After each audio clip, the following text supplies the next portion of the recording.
Les amis, qu'est-ce qu'on s'en sort bien sur la soirée de hier, parce que franchement c'était mal parti. Donc ici Vincent, je vous rappelle que vous pouvez vous abonner pour recevoir directement mes pronostics en notification. Et je rappelle également que j'ai mon compte Instagram et mon compte Snapchat, je vous mets tout ça dans la description. Donc pour hier, pourquoi je vous dis qu'on s'en sort bien? Parce que c'était vraiment mal parti, le Barça qui se fait avoir contre l'Atlético 3-2, vraiment un arbitrage très bizarre. Le Barça qui aurait pu mener 4-1 à un moment donné, plusieurs buts refusés par là-bas. Même du côté de l'Atlético c'était mal arbitré parce qu'il y avait une main de piqué dans la surface qui aurait dû être sifflée. Vraiment le Barça aurait pu mener 4-1 comme ils auraient pu, comme ça a pu se finir comme ça. Enfin, c'est vraiment tous les scénarios possibles quand on voit le match. Donc voilà, donc pour la NBA, c'est là qu'on se rattrape et ça fait tellement plaisir que les Cleveland Cavaliers vont chercher cette victoire parce que ça nous permet tout simplement d'être en bénéfice sur la journée de hier, même avec un seul pronostic gagné sur 3. Donc voilà, donc alors que je vous retrouve ça, comme ça je vais vous résumer ça rapidement. Alors là je suis pas sur la bonne journée, je suis parti beaucoup trop loin. Je vais vous retrouver ça rapidement. Donc voilà, donc comme je vous le disais hier, il y avait 4 matchs au programme, je vous en ai proposé 2 en NBA. Et donc voilà, donc le premier, alors c'était Philadelphie contre Boston Celtics. Alors les Boston Celtics qui sont restés dans le match et qui ont complètement lâché dans les 5 dernières minutes, c'est là qu'ils ont perdu clairement. Sinon c'était équilibré tout le match, un vrai 50-50. Donc voilà, pour ce match-là, c'est perdu. Alors pour les Cleveland Cavaliers, et quel match, et qu'est-ce que j'ai été content quand je les ai vus faire cet exploit, parce qu'ils le méritent. Franchement, ils ont vraiment été là chercher. Et cette magnifique cote à 3,45 qu'on rentre, c'est simplement énorme. Je vous avais dit que ce match-là allait être équilibré. Je vous avais tout dit, je vous avais dit tout simplement que ça allait être très compliqué de battre Cleveland 2 fois d'affilée. Et c'est ce qui s'est produit. C'était vraiment un match équilibré. Même si les Pistons avaient 10 points d'avance une bonne partie du match, les Cavaliers n'ont jamais rien lâché et ils sont partis la chercher. Donc vraiment bravo à eux et bravo à tous ceux qui ont suivi ce pronostic. Donc, alors, vous êtes beaucoup, vous êtes nombreux à me dire sors les pronostics plus tôt en NBA, etc. Alors, sachez que j'ai aussi une vie en dehors des paris sportifs. J'ai aussi des activités la journée. Donc voilà, donc pour moi, c'est tout simplement pas possible. Voilà. Moi, la NBA, et de toute façon, vous pouvez regarder tous les pronostiqueurs NBA. Moi, personnellement, j'en connais pas un seul qui est gagnant sur le long terme, qui va vous proposer des pronostics une journée en avance en NBA. Moi, clairement, j'en connais quelques-uns qui gagnent de l'argent en NBA. Et croyez-moi, ils sortent leurs pronostics aux alentours de 18h, 17h grand maximum. Tout simplement parce qu'en NBA, il faut avoir toutes les infos avant de pouvoir envoyer. Notamment là, ce soir, où je vais même pas pouvoir vous confirmer que je prends tous les pronostics maintenant, parce qu'il y a tellement d'absents, il y a tellement d'incertains que vous voyez, ça sera à vous de voir si vous voulez faire exactement comme moi. Ce sera à vous de regarder la compo et de voir si le joueur que je vous annonce est incertain. Alors là, il faudra envoyer, et inversement, si vous voyez qu'il est titulaire, il faudra laisser. Et voilà, donc je vais vous résumer tout ça. Alors le premier match que j'ai choisi, tout simplement, il commence à 1h du matin. C'est tout simplement les Wizards qui reçoivent les Hawks, les Atlanta Hawks, qui nous ont tant fait gagner avec cette cote à 6,60. J'ai vraiment du mal à l'oublier, celle-là va vraiment rester longtemps. Donc voilà, donc les Wizards qui reçoivent les Hawks, et franchement, il y a des belles cotes à tenter. Moi, clairement, là, ici, ça monte pour les Wizards, et franchement, ça devrait pas. Parce que déjà, alors peut-être qu'ils sont pas au courant, mais il y a un joueur qui revient, c'est notamment, alors il est plus dans les absents, justement, c'est Davis Bertrand. Il revient, donc vraiment, il va faire un bien fou à cette équipe-là. En plus, il tourne à plus de 20 points par match. Donc voilà, donc ça commence à se vider un petit peu du côté de l'infirmerie. Et là, c'est là que j'attire votre attention là-dessus, parce que ça a déterminé si je prends ce pronostic-là ou pas. C'est tout simplement, est-ce que Bradley Beal sera titulaire? Donc voilà, donc moi j'ai été me renseigner un petit peu partout. Personne ne le sait. Il marque incertain, il marque potentiel, etc. Donc voilà, donc il y en a qui pensent qu'il sera là, d'autres qui pensent qu'il sera pas là. Moi, vous le savez, pour vraiment me fixer quelque chose, je vais sur le bookmaker et je regarde s'il est là en tant que scoreur. Et il se trouve qu'il n'est pas dans les scoreurs. Donc après, ils peuvent se tromper aussi, les bookmakers. Des fois, personne ne sait, je le rappelle, personne ne sait s'il sera là.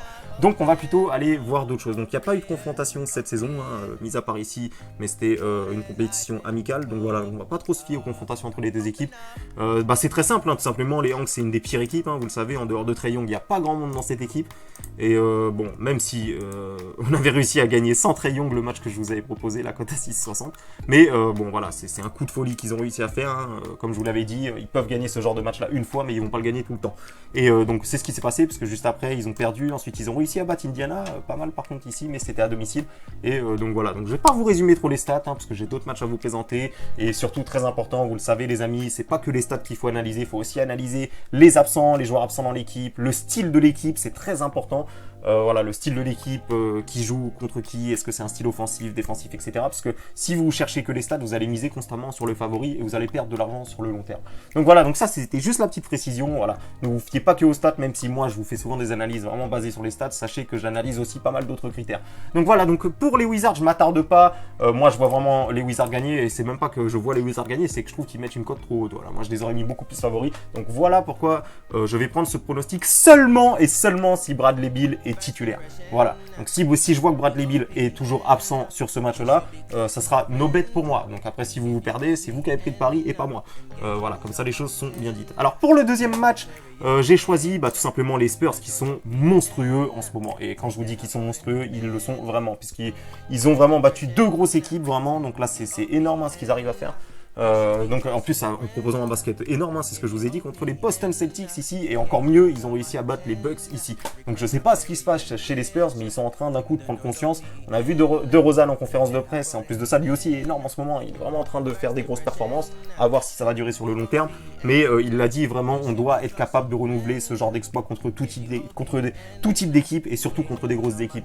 Et il l'a dit vraiment, eux ils veulent aller chercher les playoffs, ils veulent vraiment quelque chose, mais ce soir ils tombent encore une fois contre un adversaire qui peut être un piège, parce que là on voit qu'ils ont réussi à battre les Celtics, ils ont réussi à battre les Bucks, donc on peut se dire qu'ils vont le faire tranquillement contre les Grizzlies, mais attention, les Grizzlies eux aussi, ils sont vraiment en grosse forme, ils viennent de battre les Clippers en inscrivant tout simplement 140 points, donc c'est juste énorme, donc vraiment là ça a marqué tout le monde, il devait avoir une cote monstrueuse là-dessus aussi. Ensuite ils enchaînent, ils vont gagner à Phoenix, ils gagnent à domicile contre les Minnesota Timberwolves, mais moi honnêtement, là ce soir c'est vraiment deux grosses équipes qui ont l'air de retrouver une forme d'un coup, qui s'affrontent, donc ça peut vraiment partir dans tous les sens, mais moi je pense que l'effectif des Spurs est plus expérimenté, il y a un grand coach, il y a Popovic qui est là-bas, voilà, donc moi je pense vraiment que les Spurs devraient être un peu plus favoris sur ce match-là, et puis les codes c'est clairement du 50-50, donc moi pour moi encore une fois j'y vois une value là-dedans, donc après voilà, là-dessus, c'est une chose est sûre, c'est que je vais prendre ce pronostic-là, quoi qu'il arrive, parce que là, il n'y a pas de potentiel incertain, etc. Donc là, vous pouvez être sûr que je vais miser sur les Spurs ce soir, que celui-là, je vais l'envoyer. Et le dernier pronostic, c'est tout simplement, je vais vous montrer mes pronostics directement, je vais vous faire l'analyse rapide, pour pas que ça dure trop longtemps. Washington Wizards, victoire, 25 €, voilà, je mise toujours 25, vous le savez, San Antonio Spurs et bien évidemment les Lakers. Alors là, je vais vous faire l'analyse ici, là, devant les pronostics.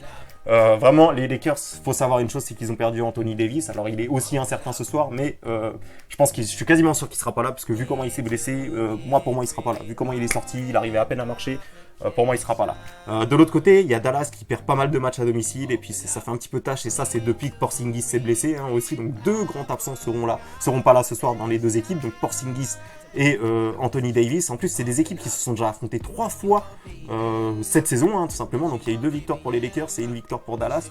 Et moi, clairement et honnêtement, je pense vraiment que les Lakers sont capables d'aller gagner sur la pelouse de Dallas. Donc voilà, donc je vais pas vous en dire plus. J'ai fait aussi une analyse personnelle de mon côté là-dessus. Et donc voilà, donc les deux pronostics, je suis sûr de les envoyer, ces deux-là, San Antonio et les Lakers. Et vous le savez, pour Washington, tout va dépendre de si Bradley Beal sera là ou pas. S'il est là, je vais prendre le bet. S'il n'est pas là, je vais pas prendre le bet. Donc voilà, donc vous aurez l'info un peu avant 1h du matin, parce que les compos sortent toujours un tout petit peu avant le match. Donc voilà, donc c'est à vous de surveiller maintenant si vous voulez suivre ce pronostic-là. Donc voilà, donc sur ce, je vous laisse. Je vous donne rendez-vous demain. Il y a une grosse journée foot demain qui arrive. Je suis en train d'analyser ça. Et je vais essayer de vous préparer ça pour la matinée, pour que ça sorte demain matin, pour que tout le monde puisse la visionner. Donc voilà, donc sur ce les amis, je vous laisse, je vous souhaite à toutes et à tous une bonne réussite dans vos paris sportifs, et espérons ce soir un beau 2 sur 3, Hier on a de la chance, on fait 1 sur 3 et on finit en bénéfice, mais là ce soir le 1 sur 3 suffira pas, il faudra absolument 2 sur 3, à moins, comme je vous le répète, que Washington, que Bradley Beal ne soit pas là, et après là il faudra qu'on en ait 1 sur 2 pour voilà, faire un petit bénéfice, ou alors on perdra un tout petit peu. Donc voilà, donc j'en ai assez dit pour cette vidéo, mes vidéos durent un peu longtemps parce que j'aime vraiment bien vous expliquer pourquoi je choisis ce pronostic là et pourquoi pas. Donc voilà, donc pour moi c'est mon point de vue là-dessus, un pronostic quand même ça doit se justifier. Donc voilà, donc sur ce je vous laisse les amis, et je vous souhaite à toutes et à tous une excellente soirée.